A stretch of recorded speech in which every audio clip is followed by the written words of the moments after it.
Bonjour chers élèves, petites filles et garçons, je vous aime beaucoup. Comme vous voyez, on a changé les modalités de travail.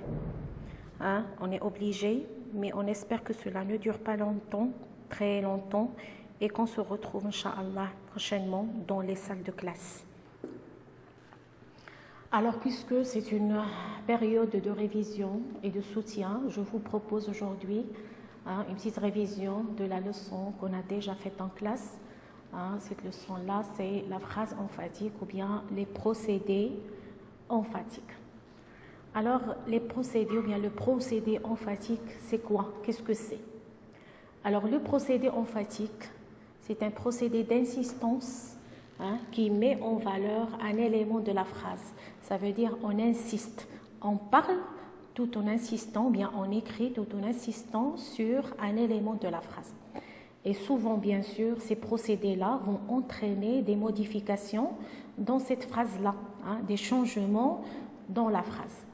Et le procédé emphatique le plus courant, c'est l'intonation à l'oral. Quand on parle parfois, on insiste sur un mot, on insiste sur quelque chose. Je ne veux pas partir ici, j'ai insisté sur la négation, je ne veux pas sortir, donc c'est l'intonation. Mais cela, c'est alors. Mais à l'écrit, les procédés emphatiques que vous devez connaître, il y en a trois. Il y en a trois. Donc ici, vous avez le procédé numéro 1, le deuxième procédé, et ici le procédé numéro 3. C'est bon. Alors le premier procédé, c'est le détachement d'un élément repris par un pronom. Prenons cet exemple-là, le premier exemple ici, nous avons un exemple d'une phrase neutre. Qu'est-ce que ça veut dire phrase neutre? Phrase neutre, c'est une phrase normale dans laquelle on suit l'ordre normal, l'ordre canonique des mots. Ça veut dire, comme vous voyez ici, on a un sujet, on a un verbe et des compléments. Alors, un complément d'objet et un complément circonstanciel, ici, complément circonstanciel de lieu. Donc, c'est une phrase neutre, phrase normale, dans laquelle on a suivi l'ordre normal des mots. Alors, dans cette phrase-là, si je veux insister sur un élément quelconque, si je veux insister sur un élément de cette phrase-là, alors je peux utiliser le premier procédé, c'est le détachement. Le détachement et cet élément-là qui est détaché, je vais le reprendre par un pronom. Alors ici, dans cette phrase, j'ai choisi ce complément d'objet-là, cet élément-là, pour le détacher, pour insister.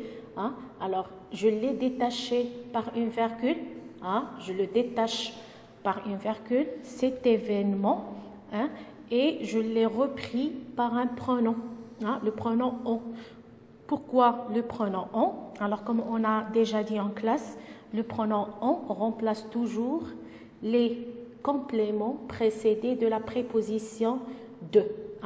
On remplace toujours les compléments précédés de la préposition de et on obtient cette phrase-là. Cet événement, on en parle sur Internet. Cet événement, j'insiste, je mets en valeur le mot cet événement. Cet événement, en nom, et j'insiste encore une fois, en reprenant ce mot-là avec un pronom, on en parle sur Internet. Ou bien sûr, ce procédé-là a entraîné des modifications sur la phrase. On n'a plus l'ordre ici normal, on n'a plus, ça veut dire on a commencé par le sujet, ainsi de suite, mais j'ai commencé par un complément ici sur lequel je veux mettre l'enfant. Alors, le deuxième procédé, c'est la mise d'un élément à une place inhabituelle. Alors, comme on a dit, dans une phrase neutre, toujours on suit l'ordre normal, sujet, verbe, complément, COD. Mais quand vous remarquez dans cette phrase-là, Alors, on a voulu insister sur un élément. Donc, normalement, le complément circonstanciel de lieu se place toujours après le verbe, ce qui est normal. Mais ici, on a changé la place de cet élément-là. Pourquoi? Quel est l'objectif? Pour qu'on insiste sur cet élément-là. On l'a détaché de la phrase ici.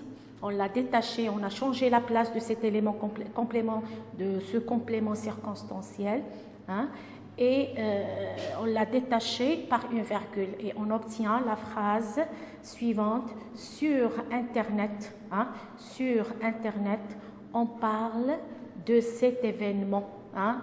Donc, l'ordre des mots ici n'est plus respecté. Quel est l'objectif? Pourquoi? Pour insister ici sur le complément circonstanciel de lieu qui est sur Internet. Le troisième procédé, c'est l'encadrement. On dit l'encadrement ou bien mise en valeur par un présentatif. Alors, comme vous savez, ou bien comme on a dit en classe, alors les éléments les éléments du présentatif, il y en a 3 ou bien 4. Alors c'est que, c'est qui, voilà que, voilà qui. Alors encadrement, ça veut dire encadrer l'élément sur lequel on veut mettre l'emphase, hein, entre les deux éléments du présentatif. C'est que.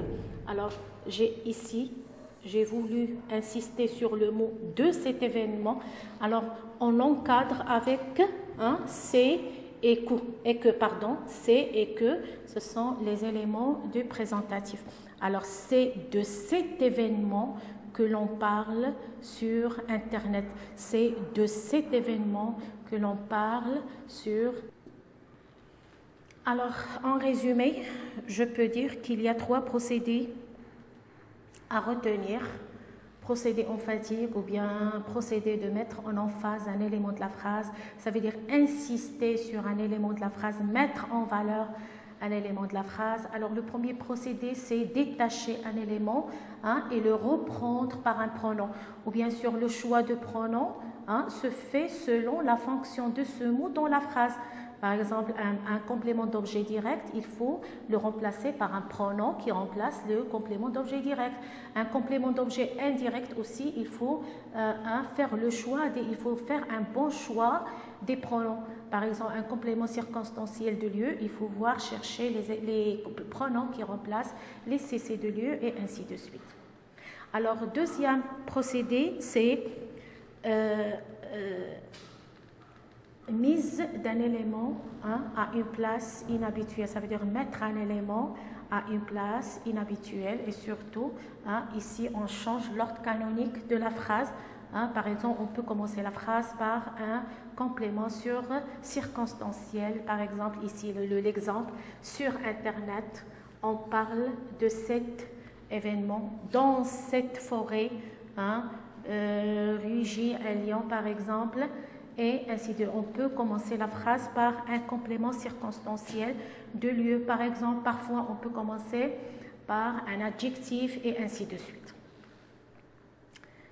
Troisième procédé,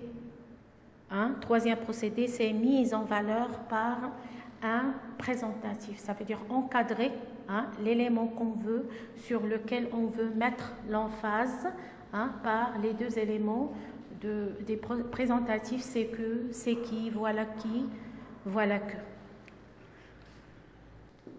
Alors, pour m'assurer que vous avez bien compris cette leçon-là, alors je vous propose de faire ces exercices sur vos cahiers d'exercices. Inch'Allah, on va les corriger la séance prochaine ensemble. Alors, le premier exercice: indiquer les phrases emphatiques, hein. D'abord, il faut savoir où sont les phrases emphatiques. Il faut séparer les phrases emphatiques et les phrases neutres. Ensuite, identifier l'élément sur lequel porte l'emphase. Ça veut dire l'élément sur lequel on a insisté, hein, l'élément qu'on a mis en valeur. Alors, la première phrase: j'ai vu ton papa à la gare. Deuxième: ce docteur, il aide souvent ses patients. Il aime beaucoup y aller à Paris. Je la trouve très sympathique, ta mère. Dans le train, il part souvent avec son professeur d'anglais. Deuxième exercice, mettez en relief un élément des phrases suivantes. Mettez en relief un élément des phrases suivantes tout en variant les procédés. Alors ici, vous allez choisir un élément sur lequel vous voulez insister et vous allez utiliser un procédé. Bien sûr, il faut varier les procédés de mise. Vous allez choisir un procédé de mise en emphase qu'on a vu ensemble. Alors, il a invité ses amis à la fête. Ils ont découvert le corps près de la rivière. Le patron s'occupe des clients difficiles. Ma mère a remercié le professeur. Alors, je vous donne, Inch'Allah, rendez-vous pour une prochaine séance de révision. Et je vous remercie pour votre attention, votre travail et à bientôt.